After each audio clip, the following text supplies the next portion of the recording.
Oscar is always on right track. That is why Fast Track Taxi app உடனே download பண்ணுங்க. பாரம்பரியமான சுவையான புது அறிமுகம் KTV True Value Bronatile. Black Thunder, where fun never ends. Ooty main road, Mettupalayam, Tamil Nadu. நானும் ஒரு 10 years யூனிஃபார்ம்ல இருந்தேங்கிறத பார்க்கும்போது இன்னைக்கு as on date lady officers ஒரு ஃபோரம்ல ஆஸ் ஃபார் டிஃபென்ஸோட மீடியா பிரீஃப்க்கு பேசுறதுங்கிறது ஒரு ரொம்ப ஒரு பெருமையான விஷயம்.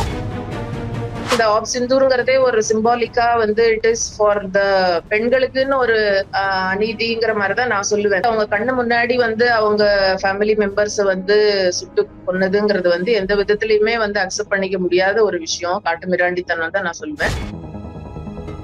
ஆனா இப்போ ஆஸ் ஆன் டேட் நீங்க பாத்தீங்கன்னு சொன்னா இப்ப லாஸ்ட் 2 days பாகிஸ்தானோட ரிட்டாலியேஷன் இப்போ திருப்பி அதே மாதிரி நீங்க பாக்க போனீங்கன்னா இந்த அப்பாவி மக்கள் ஜம்முலயா இருக்கட்டும், ஸ்ரீநகர் சைட்லயா இருக்கட்டும் அண்ட் வெஸ்டர்ன் பார்டர்ஸ்லயுமே அவங்கள குறி வச்சு இருக்கிறது இது ஒரு ரொம்ப கோழைத்தனமான செயல்.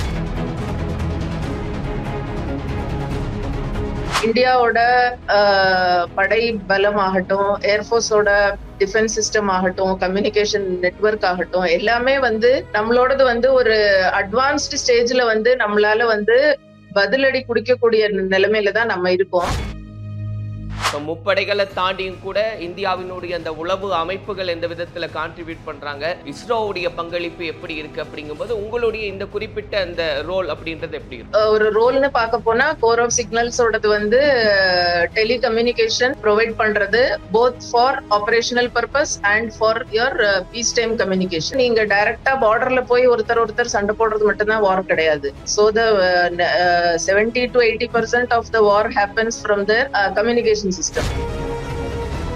இந்தியாவோட ஏர் ஸ்பேஸ கிராஸ் பண்ணாமையே நம்மளால ஒரு மோர் தென் 100 கிலோமீட்டர்ஸ் தாண்டி இருக்கிற ஒரு டார்கெட்டை துல்லியமா நம்மளால ஸ்ட்ரைக் பண்ண முடியும் அப்படின்னு சொன்னா அது கண்டிப்பா நம்மள்ட்ட அந்த அளவு டெக்னாலஜி இம்ப்ரூவ் ஆயிருக்குங்கிறது தான் சொல்லணும். சோ இத என்ன பொறுத்த வரைக்கும் பாகிஸ்தான் கையில தான் இருக்கு. இத ஸ்டாப் பண்ணணும்னு சொன்னா டிஃபென்ஸோட கெப்பாசிட்டி ஒரு டிஃபென்ஸோட பவர்னு பாத்தீங்கன்னு சொன்னா அவங்களுக்குமே தெரியும், உலகத்துக்குமே தெரியும் நம்மளோடதுக்கும் அவங்களுக்கும் எவ்வளவு வித்தியாசம் இருக்குங்கிறது. சோ நம்மளால முடியாதுன்னு இல்ல, ஆனா நம்ம பொறுமையா இருப்போம். கலாட்டா நேயர்களுக்கு வணக்கம். நான் சரவண ராம்குமார். இன்னைக்கு நம்மோட முன்னாள் ராணுவ அதிகாரி மேஜர் மாலினி அவர்கள் இருக்காங்க, அவங்க கிட்ட பேசலாம். வணக்கம் மேடம். வணக்கம் மேடம். இன்னைக்கு இந்தியாவுக்கும் பாகிஸ்தானுக்கும் இடையில இருக்கக்கூடிய அந்த போர் பதட்டம் அப்படின்றது நம்ம பார்த்துக்கிட்டே இருக்கோம். இதுல நிறைய கம்பேரிசன்ஸ் அப்படின்றது பாக்குறாங்க. பாகிஸ்தான் கிட்ட எந்த அளவுக்கு ஆயுதம் இருக்கு, அவங்கனால எந்த அளவுக்கு அதை முன்னேறி வர முடியும் அப்படின்றது அந்த விதத்துல பார்க்கும்போது இந்தியா எப்பவுமே அப்பர் ஹேண்ட்ஸ்ல இருக்கிறது நம்ம பார்க்குறோம். அந்த நேரத்துல நமக்கு என்னெல்லாம் உதவிகள் கிடைக்குது மேம்? குறிப்பா இந்த ராணுவத்தினுடைய அந்த டெலிகம்யூனிகேஷன் அதை பத்தி சொல்லுங்க. அதுல எவ்வளவு ஸ்ட்ராங்கா இருக்கும், ஏன்னா அதுல உங்களுக்கு அனுபவம் இருக்குன்றனால அந்த விதத்துல நம்ம இந்த அளவுக்கு பலத்தோட இருக்கும். இந்த மாதிரி இந்த டைம்ல இப்படி ஒரு கேள்வி எழுப்பினதுக்கு நன்றி. என்ன பொறுத்த வரைக்கும் நம்ம நாட்டு குடிமகன்கள் எல்லாருக்குமே இது நம்மளோட நாட்டோட நம்ம ஆர்மி, ஏர்ஃபோர்ஸ் ஆகட்டும், நேவி ஆகட்டும், நம்மளோட பலம்ங்கிறது ஒரு ரொம்ப பெருமைக்குரிய விஷயம். ஏன்னா இப்போ நான் ஒரு 10 இயர்ஸ் ஷார்ட் சர்வீஸ் கமிஷன்ல ஆர்மில கோர் ஆஃப் சிக்னல்ஸ்ல சர்வீஸ் பண்ணினேன். அப்போ ஒரு இப்போ நம்ம இன்னைக்கு இருக்கிற சிச்சுவேஷன்ல இன்னைக்கு இருக்கிற ஒரு அட்வான்ஸ்டு கம்யூனிகேஷன் நெட்வொர்க் அந்த டைம்ல கொஞ்சம் கம்மியா தான் இருந்ததுன்னு சொல்லணும். இப்போ லாஸ்ட் நமக்கே தெரியும், ஒரு லாஸ்ட் ஒரு 15 to 20 இயர்ஸ்ல ஆல் ஓவர் த வேர்ல்டு எவ்வளவு இம்ப்ரூவ்மெண்ட் ஆயிருக்குன்னு சொல்லிட்டு. சோ அத கம்பேர் பண்ணும்போது இன்னியோட சிச்சுவேஷன்ல கண்டிப்பா நம்ம பெருமைப்படக்கூடிய விஷயம் இந்தியாவோட படை பலம் ஆகட்டும், ஏர்ஃபோர்ஸோட டிஃபென்ஸ் சிஸ்டம் ஆகட்டும், கம்யூனிகேஷன் நெட்வொர்க் ஆகட்டும், எல்லாமே நம்மளோடது ஒரு அட்வான்ஸ்டு ஸ்டேஜ்ல நம்மளால பதிலடி குடிக்கக்கூடிய நிலைமையில தான் நம்ம இருக்கோம். அதனால என்ன பொறுத்த வரைக்கும் நம்ம ஒரு ஸ்ட்ராங் பொசிஷன்ல தான் இருக்கோம். As a country, as a defence systems நாம ஒரு ஸ்ட்ராங் பொசிஷன்ல இருக்கோம். பட் நம்மளோட ஒரு கட்டுப்பாடுங்கிறது என்னன்னு சொன்னா, ஒரு எல்லை மீறி ஒரு சிவிலியன்ஸோ இல்ல வந்து அவங்களுக்கு வந்து ஒரு டேமேஜ் ஆகக்கூடாது அது அப்படிங்கறதுனால மட்டும்தான் நம்ம வந்து ஒரு கட்டுப்பாட்டோட இருக்குமே ஒழிய, நம்மளோட நீங்க படைபலம் ஆர் நம்மளோட எக்யூப்மெண்டோட கலிபர் எல்லாம் பாத்தீங்கன்னு சொன்னா நம்ம நல்ல ஒரு அட்வான்ஸ்டு சிச்சுவேஷன்ல தான் இருக்கோங்கிறது வந்து கண்டிப்பா பெருமைப்படக்கூடிய விஷயம். மேடம் இப்போ உங்களுடைய ரோல் என்னவா இருந்தது மேம்? இப்போ எந்த மாரி அந்த கம்யூனிகேஷன்ஸ் அப்படின்றது இருக்கும்? எந்த விதத்துல? ஏன்னா இதுல கான்ட்ரிபியூஷன்ஸ் அப்படின்றது நம்ம பார்க்குறோம். இப்ப முப்படைகள தாண்டியும் கூட இந்தியாவினுடைய அந்த உளவு அமைப்புகள் எந்த விதத்துல கான்ட்ரிபியூட் பண்றாங்க? இஸ்ரோவுடைய பங்களிப்பு எப்படி இருக்கு? அப்படிங்கும்போது உங்களுடைய இந்த குறிப்பிட்ட அந்த ரோல் அப்படின்றது எப்படி இருக்கும்? இப்போ நான் வந்து ஏன்னா இப்போ நான் சர்வீஸ்ல இருந்தது வந்து 1998ல நான் கமிஷன் ஆனேன். 1998 டு 2007 ஒரு 10 இயர்ஸ் நான் சர்வீஸ்ல இருந்தேன். சோ அந்த டைம்ல வந்து இன்னுமே ஆக்சுவலி ஒரு ரோல்னு பார்க்க போனா கோர் ஆஃப் சிக்னல்ஸோடது வந்து டெலிகம்யூனிகேஷன் ப்ரொவைட் பண்றது both for operational purpose and for your peace time communication. இப்போ பீஸ் ஸ்டேஷன்ல இருக்கும் போதும் வந்து டெலிபோன் எக்ஸ்சேஞ்சஸ் மேன் பண்றது, இல்ல நம்மளோட வந்து ஒரு இடத்துல இன்னொரு இடத்துக்கு வந்து எப்படி இன்ஃபர்மேஷன் பாஸ் பண்றது அப்படிங்கறது வந்து ஒரு, அதாவது நான் சொல்றது வந்து ஒரு லேமன் லாங்குவேஜ்ல சொல்றேன். அண்ட் அதுவே வந்து இப்போ எக்ஸசைசஸ் போகும்போதோ இல்ல இந்த மாதிரி ஒரு வார் சிச்சுவேஷன் வரும்போது அட்வான்ஸ்டு இப்போ வந்து சில ஃபார்மேஷன்ஸ் வந்து இப்போ பார்டர் கிட்ட இருக்கிறவங்க எல்லாம் வந்து மூவ் ஆகி ஃப்ரண்ட்ல போவாங்க இல்லையா? அப்போ அவங்களுக்கு வந்து என்ன மாதிரி எஃபெக்டிவ் கம்யூனிகேஷன் பிளஸ் பின்னாடி வந்து அவங்களுக்கு என்ன தேவைகள் இருக்கும், முன்னாடி வந்து அட்வான்ஸ் ஆகி போகும்போது அவங்களுக்கு வந்து நிறைய இடையூறுகள் வரலாம்.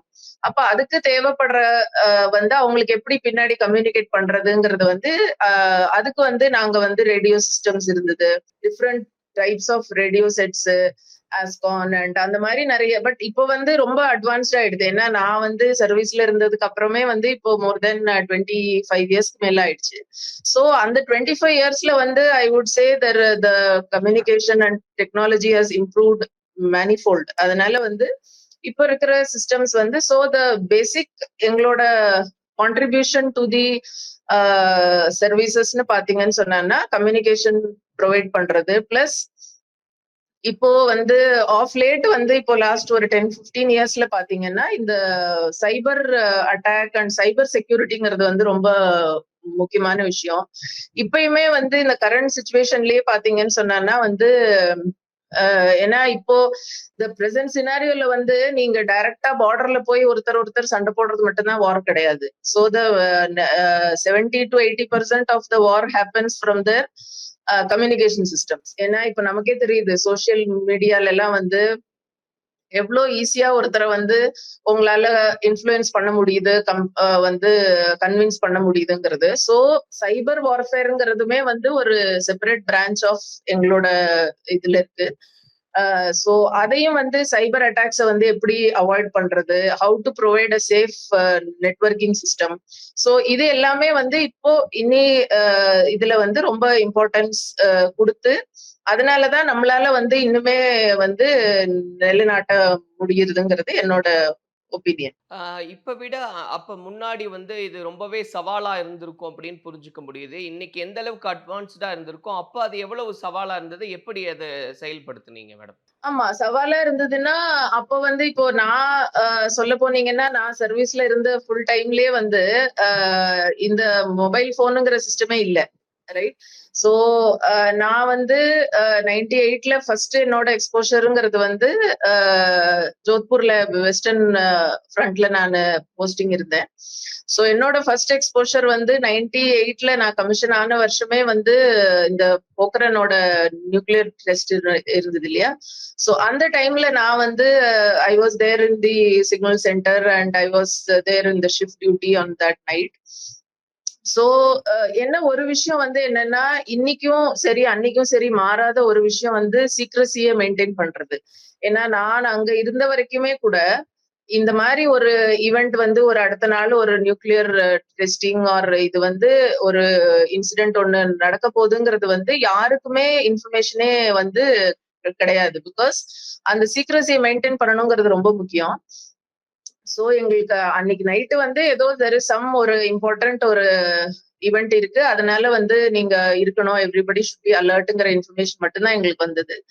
அண்ட் அதுக்கப்புறம் அடுத்த நாள் இது நடந்ததுக்கு அப்புறம் தான் வந்து எங்களுக்கு இந்த மாதிரி வந்து ஒரு நம்மளோட இந்தியா வந்து சக்சஸ்ஃபுல்லா வந்து 5 நியூக்ளியர் டெஸ்ட் வந்து நம்ம கண்டக்ட் பண்ணிருக்கோங்கிறதே தெரிஞ்சது. சோ அந்த சீக்ரஸியை மெயின்டைன் பண்றதுங்கிறது ஒரு ரொம்ப முக்கியமான விஷயம். இன்னி வரைக்குமே நீங்க இப்போ கரண்ட் சுச்சுவேஷன்ல ஆப் சிந்தூருமே பாத்தீங்கன்னா, இந்த பஹல்காம் இன்சிடென்ட் நடந்து ஒரு 15 டேஸ் ஆச்சு. ஆனா எங்க எல்லாருக்குமே whoever is in uniform or எங்களை மாதிரி சர்வீஸ் விட்டு ரிட்டையர் ஆனவங்களா இருக்கட்டும், எல்லாருக்குமே வந்து கண்டிப்பா நம்ம கண்ட்ரி நம்மளோட டிஃபென்ஸ் சர்வீசஸ் கண்டிப்பா வந்து ஒரு ஏதோ ஒரு ஆக்ஷன் எடுப்பாங்கன்னு ஒரு இருந்ததே வழியே எந்த மாதிரிங்கிறது வந்து அந்த சீக்ரஸியை மெயின்டைன் பண்ணணும், கான்பிடென்ஷியலிட்டியை வந்து மெயின்டைன் பண்ணணுங்கிறது ரொம்ப முக்கியமான விஷயம் தான் நான் நினைக்கிறேன். அது வந்து இன்னைக்குமே வந்து நம்ம மெயின்டைன் பண்ணிட்டு இருக்கோம். எல்லாருக்குமே வந்து இந்த 7ஆம் தேதி காலையில இந்த நம்மளோட ஸ்ட்ரைக்ஸுக்கு அப்புறம் தான் வந்து என்னங்கிறதே வந்து எல்லாருக்கும் தெரிஞ்சுது. சோ இப்போ வந்து you would say that the warfare is all on communication, right? Communication வார்ஃபேர்னே தான் சொல்லலாம்.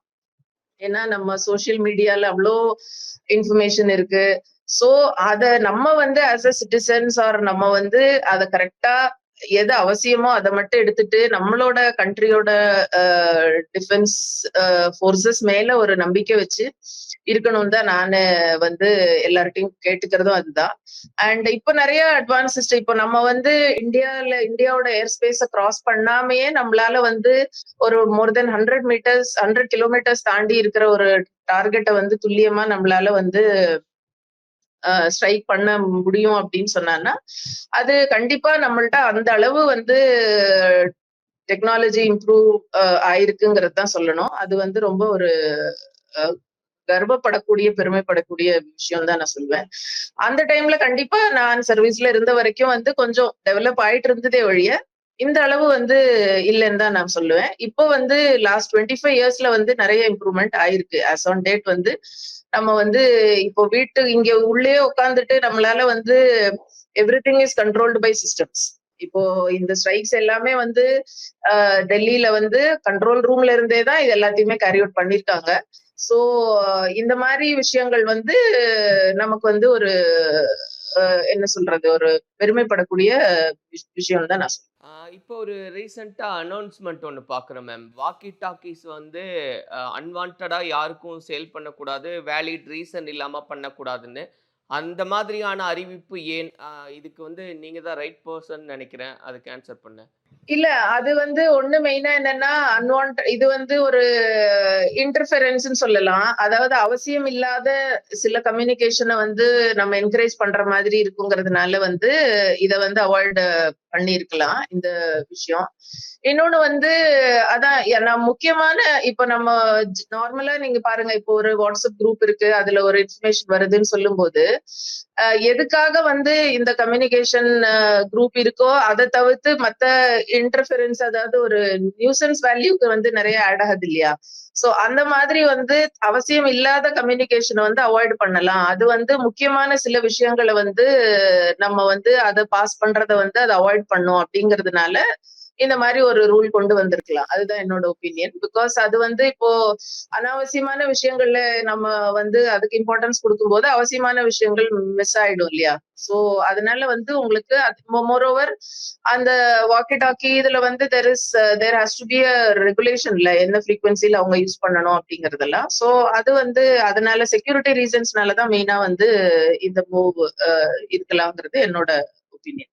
இப்போ இருக்கக்கூடிய இந்த சிச்சுவேஷன் நம்ம பார்க்குறோம் மேம். இப்போ உங்களுக்கு இந்த அனுபவம் இருக்கிறனால, இது எதை நோக்கி போகும் அப்படின்றது உங்களுடைய பார்வையா இருக்கு. ஏன்னா, பாகிஸ்தான் குறி வைக்கிறது எல்லாமே இங்க இருக்கக்கூடிய அப்பாவிகள நோக்கி அவங்களுடைய எய்ம் இருக்கு அப்படின்றத ஒட்டி தான் நெறைய டிஸ்கஷன்ஸ் போகுது. அதை எப்படி நம்ம எதிர்கொள்றது அப்படின்னு.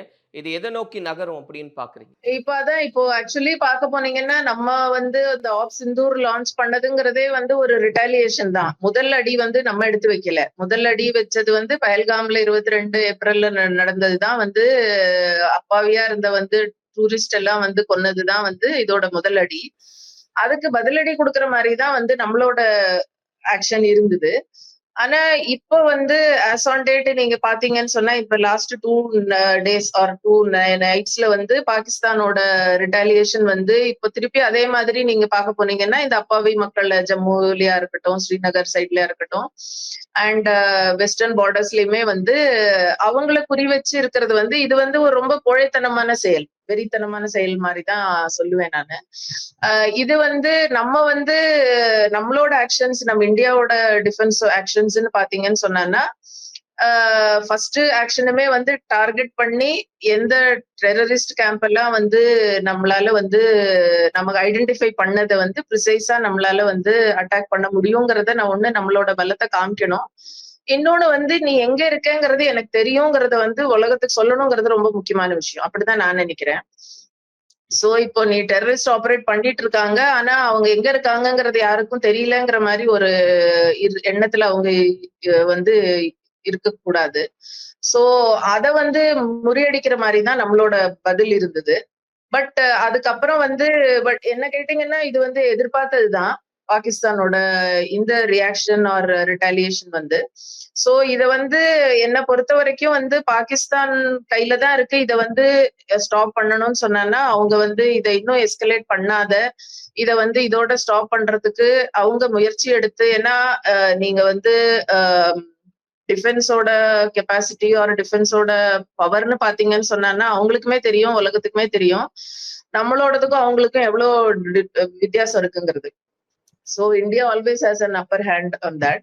சோ அதனால வந்து அவங்களால டைரக்டா எப்படி சொல்றது, டைரக்டா வந்து கான்ஃபரண்ட் பண்ணி ஒரு வார்னு வந்தான்னா அவங்களால முடியாதுங்கிறதுனாலதான் இந்த மாதிரி ஒரு டாக்டிக்ஸ் எல்லாம் ஃபாலோ பண்ணிட்டு இருக்காங்க. சோ இது என்ன பொறுத்த வரைக்கும் இன்னும் ஒரு 48 hours we'll have to wait and watch எப்படி அது இம்ப்ரூவ் ஆகுது. அது பொறுத்து அது எஸ்கலேட் ஆகாத இருந்ததுன்னு சொன்னா மேபி நம்ம இதோட ஸ்டாப் பண்றதுக்கு பார்க்கலாம். பட் கண்டிப்பா இந்த மாதிரி கண்டினியூஸா பாகிஸ்தான் வந்து நம்ம எல்லையில இருக்கிற சிவிலியன் பாப்புலேஷனோ இல்ல வந்து நம்மளோட ஸ்கூலு இல்ல ஹாஸ்பிட்டல்ஸ் அந்த மாதிரி ஒரு சிவிலியன் இன்ஃப்ராஸ்ட்ரக்சரை அதை வந்து டிஸ்டர்ப் பண்ற மாதிரி ஆக்டிவிட்டிஸ் எல்லாம் வந்து கேரி அவுட் பண்ணாங்கன்னு சொன்னாங்கன்னா அது ரொம்ப கண்டனத்துக்குரிய கண்டிக்கத்தக்க விஷயம். அதுக்கு வந்து நம்ம கண்டிப்பா வந்து பதிலடி கொடுத்தே ஆகணும். சோ நம்மளால வந்து முடியாதுன்னு இல்ல, ஆனா நம்ம வந்து பொறுமையா இருப்போம். அதுதான் என்னோட ஒப்பீனியன். இந்தியாவால வந்து கண்டிப்பா வந்து இத வந்து பதிலடி கொடுக்க முடியாதுன்னு இல்ல, ஆனா நம்ம வந்து கொஞ்சம் பொறுமையா கடைபிடிக்கிறதுனால கொஞ்சம் ஸ்லோவா we are proceeding. பாப்போம். அதான் சொல்ற மாதிரி ஒரு நெக்ஸ்ட் 24 to 48 hours எப்படி போகுதுங்கிறத பார்த்துட்டு, பிகாஸ் சிச்சுவேஷன் வந்து கொஞ்சம் இப்போ டென்ஸா தான் இருக்கு இந்த பார்டர்ஸ். சோ இதை எப்படி ஹேண்டில் பண்றதுங்கிறது வந்து we'll have to wait and watch for next 48 hours. Yes ma'am. ஏன்னா ஒரு பெரிய கேள்வி இருக்கு. ஏன்னா பாகிஸ்தானுக்கு இருக்கக்கூடிய த்ரெட் அந்த அளவுக்கு இருக்கு. ஒரு பக்கம் இந்தியாவை சமாளிச்சுக்கிட்டு இருக்கக்கூடிய சூழ்நிலையில அங்க பலுச்சிஸ்தான் வேணும் அப்படின்னு அங்க ஒரு போராட்டம் நடந்துகிட்டு இருக்கு. அங்க அவங்க ஆர்மி அட்டாக் பண்ணிட்டு இருக்காங்க. இப்படி ஒரு சிச்சுவேஷன்ல பாகிஸ்தான் இதுல வந்து சஸ்டெயின் பண்ண முடியுமான்றதே கேள்வியா இருக்கு. உங்களுடைய ஒப்பீனியன் என்னவா இருக்கு? ஆமா, அது வந்து பார்க்க போனீங்கன்னா அது அந்த பலுச்சிஸ்தான் சைட்ல இருக்கிறதுமே வந்து ரொம்ப நாளா அவங்களுக்கு ஒரு பிரச்சனை, தலைவலி இருந்துட்டே இருக்கிற விஷயம்தான். சோ அவங்களுமே இப்ப வந்து இத ஒரு, ஏன்னா இப்போ பிகாஸ் ஆஃப் இந்த ஒரு நம்ம ஒரு ஆப் சிந்தூர் லான்ச் பண்ணதும் சரி, அதுக்கு முன்னாடி அதோட பிகினிங் பாயிண்டா இருந்த பஹல்காம் இன்சிடென்ட்டும் சரி. சோ அதுக்கப்புறம் வந்து அவங்களுமே பலுச்சிஸ்தான்லயுமே வந்து அவங்க வந்து ஒரு ஃப்ரீ கண்ட்ரியா எங்களை வந்து டிக்ளேர் பண்றதுக்குன்னு சொல்லிட்டு அவங்களும் ஒரு சைட்ல இருந்து வந்து பிரச்சனை கொடுக்குறாங்க, ப்ரெஷர் கொடுத்துட்டு தான் இருக்காங்க. மோரோவர் இப்போ கரண்ட் வந்து பொலிட்டிக்கல் லீடர்ஷிப் ஆகட்டும், மிலிட்டரி லீடர்ஷிப் ஆகட்டும், பாகிஸ்தானை பொறுத்த வரைக்கும் it is I would say that it is weak. It is not as strong as we have in India. நம்ம கண்ட்ரியில இருக்கிற மாதிரி ஒரு ஸ்ட்ராங் பொலிட்டிக்கல் ஆர் ஃபாரின் பாலிசியோ இல்ல வந்து ஈவன் மிலிட்டரி லீடர்ஷிப்போ வந்து, ஏன்னா அவங்களுக்குள்ளேயே நிறைய டிஃபரன்ஸ் ஆஃப் ஒப்பீனியன் இருக்கு பிட்வீன் தி கண்ட்ரியோட head plus your army chief and அவங்களோட பாலிசி எடுக்கிறதுலயும் வந்து நிறைய அவங்களுக்கு இடையில வந்து முரண்பாடுகள் இருக்கு. சோ அந்த மாதிரி இருக்கும்போது வந்து எல்லாரும் ஒத்துமையா ஒரு விஷயத்த வந்து பண்ணாதான் அவங்களாலையும் வந்து ஒரு ஏதான ஒரு சொல்யூஷனுக்கு வர முடியும். இது மாதிரி ஒரு வீக்கா இருக்கிறதுமே வந்து அவங்கள பொறுத்த வரைக்கும் it is a disadvantage for Pakistan. So அதை வந்து அவங்க புரிஞ்சுட்டு இதை எப்படி வந்து சுமூகமா இல்ல சீக்கிரமா வந்து இதை இன்னும் எஸ்கலேட் பண்ணாத இருக்குங்கிறது மட்டும்தான் அவங்களை பொறுத்த வரைக்கும் ஒரு என்ன சொல்றது புத்திசாலித்தனமான ஒரு முடிவா இருக்கும். இல்ல வந்து இவங்க இதே மாதிரி கண்டினியூ பண்ணாங்கன்னு சொன்னாங்கன்னா then India would be forced to act in a very strong way. நம்ம வந்து இனி சும்மா இருக்க மாட்டோம். ஏன்னா இதுவே வந்து ஐ ஃபீல் இது ரொம்ப ஓவர் டியூன்னு தான் நினைக்கிறேன். ரொம்ப நாளாவே வந்து இந்த பாகிஸ்தான் இந்த டெரரிஸ்டோட ப்ராப்ளம் கிராஸ் பார்டர் இது எல்லாமே வந்து இருந்தது வந்து so it is overdue for us to strike. So இது வந்து அதான் இப்ப அவங்க கையில தான் இருக்கு. அவங்களோட வீக்னஸ் தெரிஞ்சுக்கிட்டு அவங்க வந்து இதை இன்னும் எஸ்கலேட் ஆகாத இருந்ததுன்னு சொன்னாங்கன்னா they can save their face, else they will have to face the strong opposition from or face the strong strike from India அப்படின்னு நான் சொல்றேன். அண்ட் ஃபைனலா ஒரே ஒரு கொஸ்டின் மேம். இப்போ இந்த பஹல்காம் அட்டாக் அப்படின்றதே இந்தியாவினுடைய பெண்கள் மீது நடத்தப்பட்ட ஒரு தாக்குதல் அப்படின்றது தான் பொருள் கொள்ள முடியுது. ஏன்னா அதனால தான் ஆப்ரேஷன் சிந்தூர் அப்படின்றது ஒன்று. அதில் என்ன நடக்குது அப்படின்றத பேசும்போதே ரெப்ரசன்டேட் பண்ணும்போது colonel Qureshi, wing commander Vyomika Singh இவங்க தான் அதை பற்றி தெளிவுபட பேசுகிறாங்க, நாட்டு மக்களுக்கு சொல்கிறாங்க, உலகத்துக்கு சொல்கிறாங்க அப்படின்னு. அப்போது பெண்களுக்கு இழைக்கப்பட்ட அநீதிக்கு பெண்களே பதில் சொல்கிறாங்க இந்தியாவிலன்றது தான் இதோடைய சினாரியாவாக இருக்குது. நீங்களும் ஒரு சர்வீஸ் பண்ணியிருக்கீங்க. இந்த மாதிரியான ஒரு இனிஷியேட்டிவ் அப்படின்றது எவ்வளோ பெருமையாக இருக்கு மேம்? ஆமா, இது கண்டிப்பா வந்து எனக்கு as a lady officer or நானும் வந்து ஒரு 10 இயர்ஸ் யூனிஃபார்ம்ல இருந்தேங்கிறத பார்க்கும்போது இன்னைக்கு ஆஸ் ஆன் டேட் வந்து லேடி ஆஃபீஸர்ஸ் வந்து ஒரு ஃபோரம்ல வந்து ஆஸ் அ டிஃபென்ஸோட மீடியா பிரீஃப்க்கு வந்து பேசுறதுங்கிறது வந்து ஒரு ரொம்ப பெருமைக்குரிய விஷயமா தான் I still consider that it is a very proud feeling. எனக்குமே it is a very proud feeling. ஏன்னா நான் சொன்னேன் இல்லையா core of signal. So colonel Sofiya Qureshi is also from core of signal. She is I think some 3 batches junior to me. So அது வந்து ரொம்ப ஒரு பெருமையான விஷயம். ஒண்ணு வந்து what we want to tell as India wants to tell to the world is that நாங்க வந்து we treat everybody equal, all religion, all gender, we treat everybody equal and we give equal opportunity to women also. ஏன்னா இப்போ நான் சொன்ன மாதிரி 25 years back நான் வந்து service commission ஆயிட்டு அதுக்கப்புறம் நான் விட்டுட்டு வந்த அப்புறமுமே இப்போ வந்து திங்ஸ் ஹவ் இம்ப்ரூவ்ட். என்னோட டைம்ல வந்து ஒன்லி ஷார்ட் சர்வீஸ் கமிஷன் தான் இருந்தது. இப்போ வந்து lady officers R been given permanent commission also in the army. So இது வந்து ரொம்ப ரொம்ப நாளா டியூவா இருந்தது. அது வந்து கொஞ்சம் ஃபைட் பண்ணி தான் எல்லாருக்கும் வாங்க வேண்டி இருந்தது. பட் ஆஸ் ஆன் டேட் நம்மளால நினைச்சா முடியாதது இல்லைங்கிறத வந்து ஒரு ப்ரூவ் பண்ற மாதிரி விஷயமா அதை வந்து நம்மளுக்குள்ளேயே வச்சுக்காம it has to be told to the world that what we are and how we treat our women equal to the men also. அதனால வந்து அதை வந்து ஒரு ஷோகேஸ் பண்ற ஒரு விஷயங்கிறது வந்து it is a very proud feeling for me and proud feeling for the whole country இது. And plus நீங்க சொன்ன மாதிரி இந்த ஆப் சிந்தூருங்கிறதே ஒரு சிம்பாலிக்கா வந்து இட் இஸ் ஃபார் த இந்த பெண்களுக்குன்னு ஒரு அநீதிங்கிற மாதிரிதான் நான் சொல்லுவேன். பெண்களை அவங்களோட முன்னாடி அவங்க கண்ணு முன்னாடி வந்து அவங்க ஃபேமிலி மெம்பர்ஸை வந்து சுட்டு கொன்னதுங்கிறது வந்து எந்த விதத்திலயுமே வந்து அக்செப்ட் பண்ணிக்க முடியாத ஒரு விஷயம், காட்டு மிராண்டித்தனம் தான் நான் சொல்லுவேன். சோ அதுக்கு வந்து நம்ம சிம்பாலிக்கா எங்க நாட்டோட பெண்கள் வந்து இதுக்கு பதில் சொல்லுவாங்க அப்படிங்கிற மாதிரி ஒரு சிம்பாலிக்கா காமிக்கிற மாதிரிதான் இந்த திஸ் ஹாஸ் பீன் பிளான்டுன்னு எனக்கு வந்து தோணுது. So as a woman and as a lady officer, as a veteran, I feel very, very proud of the women who are there. And நான் ஒண்ணு மட்டும்தான் கேட்டுக்கிறேன் to all the citizens or whoever is watching, that நம்மளால ஏதாவது பண்ண முடியும், உங்களால ஏதாவது பண்ண முடியும் for all the people who are there in the borders சொன்னா அவங்க வந்து தியாகம் பண்றதுக்கு தைரியமா போயிருக்காங்க. சோ அதுக்கு தகுதியான ஒரு சிட்டிசனா நம்ம வந்து என்னைக்குமே இருக்கணும். ஏதோ எங்கேயோ வந்து வார் நடக்குது, எனக்கும் அதுக்கு சம்பந்தம் இல்லை, என்னோட வாழ்க்கை பாட்டு ஜாலியா போயிட்டு இருக்குங்கிற மாதிரி இல்லாம நம்ம எல்லாரும் ஒவ்வொரு சிட்டிசன் ஆஃப் த கண்ட்ரி வந்து அதுல வந்து நம்ம அந்த ரெஸ்பான்சிபிலிட்டி எல்லாருக்குமே வேணும். இப்போ வந்து ஒரு கிரிட்டிக்கல் சுச்சுவேஷன்ல வந்து நம்ம கண்ட்ரி போயிட்டு இருக்கு. அதனால நம்ம ஒரு நாள் நைட்டு நிம்மதியா தூங்குறோம்னு சொன்னா தட் இஸ் பிகாஸ் அங்க வந்து 4 நாளா வந்து they are all there in the borders without sleeping. They are all spending sleepless nights. அத வந்து என்னைக்குமே நம்ம வந்து ஞாபகம் வச்சுக்கணுங்கிறது தான் என்னோட ஒரே வேண்டுகோள். ரொம்ப நன்றி மேடம். ஏன்னா, உங்கள மாதிரியான நபர்களுடைய அந்த பங்களிப்பால தான் இன்னைக்கு சொல்லப்போனா நாடு அமைதியா இருக்கு, நிம்மதியா இருக்கு அப்படின்றதெல்லாம் புரிஞ்சுக்க முடியுது.